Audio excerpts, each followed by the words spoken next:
Азға шүгір қылбаған, ал көпке деле шүгір қыла албайды дейді.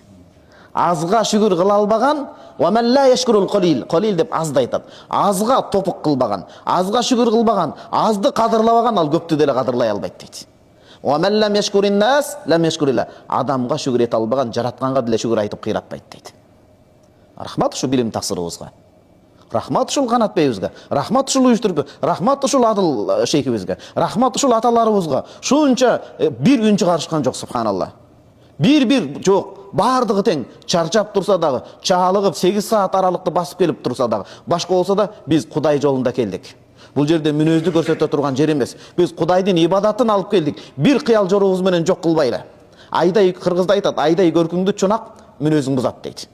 Деп биринен үн чыккан жок. Рахмат ушул жамаатка. Атасын сыйлап жүрөт. Рахмат ушул жамаатка. 5 баласы менен ушул жерде умра кылып жүрөт. Рахмат. Жаш болуп туруп умра кылып жүрөт. Рахмат. Рахмат кайненесин алып берген. Рахмат.